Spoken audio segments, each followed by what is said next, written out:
It looks like a refugee camp, but isn't. 12,500 people live here, out of 250,000 southerners who have moved from the north in recent months. They're not passing through, they're staying. And these are the conditions they've come back to. We are here in this condition because it is our place. We're in Kwajok with the actress Mia Farrow on a joint UNICEF mission. The question is why they've come here. Flora Anthony is 18 and has lost 2 children in childbirth. This is home for herself, her husband, 3 sisters and 7 children. The outside stockade is their living room and kitchen until the rains come. She's here for her own safety. The youngest arrivals are measured, perhaps under protest, and weighed. Maya and Mojoy, severely undernourished twins, have gained 1 kilo in 3 weeks. They will survive thanks to UNICEF-provided nutrients. Their mother died in childbirth. Their grandmother looks after them. Empty homes and flapping tarpaulins are the signs of another migration from Abyei, a dirt-poor town that sits on top of an oil field on the border between north and south, and is the likely flashpoint of the next war if there is one. In 3 weeks, half its population have fled south, driven from their homes. Down this road, his family just arrived within the hour, all their possessions in the truck. They fear attacks by Arab nomads with strong links to Khartoum. Their home for the foreseeable future will be under a tree. And all this she carried on her head.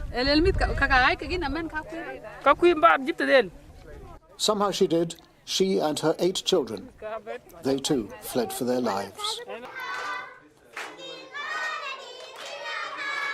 Further south in the town of Agok, refugee children find safety in a playroom funded by UNICEF and Save the Children. From one end to another, the soon-to-be-born nation of South Sudan looks in need of intensive care. Deep in the bush in West Equatoria, the South Sudanese are doing what they can to counter the effects of the war. Everyone here has been displaced, and so they're here and they're afraid to return to their homelands. And this water pump is now a source of clean water for them. The hospital here was abandoned and looted 10 years ago. Hence the need for this life-saving contraption, the motorcycle ambulance. There are 17 of these built in South Africa, assembled in Sudan, and provided by UNICEF at a cost of $10,000 each. This way, it will take an hour and a half to get anyone in need, usually a pregnant mother with complications, along the dirt road to hospital in the nearest town of Yambio. They've been driven from their homes in waves in the southwest of the country, up against the Congolese border, by bandits of the LRA, the Lord's Resistance Army. When the LRA attacked, she ran away with this child, then a baby, but had to leave her toddler behind and believes that he was killed. This 12-year-old girl, we'll call her Grace, escaped after a year's captivity, taken in her village, and then forced out of it with a group of adults at gunpoint. On a long march, the adults were killed, and the children kept alive to serve as porters, sex slaves, or eventually soldiers. Grace was beaten and worse. Her scars are of the mind as well as the body. Apart from their overstretched military, who is here to defend them? The Arrow Boys, that's who. A home guard formed in the community and armed, as the name suggests, with bows and arrows, plus a few antique shotguns. There are more than 3,000 Arrow Boys in this state alone, and they go out on evening patrols.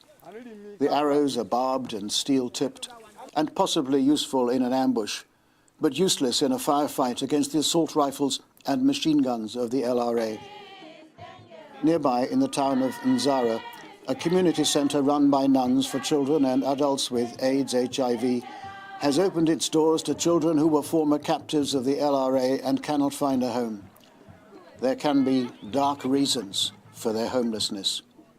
One of the children here, for obvious reasons we will not identify him, is a 14-year-old boy who was forced by his captors to club his father to death. Hope and despair, desperation and inspiration are close companions here. This is Martin Bell reporting for UNICEF Television. For more information, go to unicef.org. Unite for Children.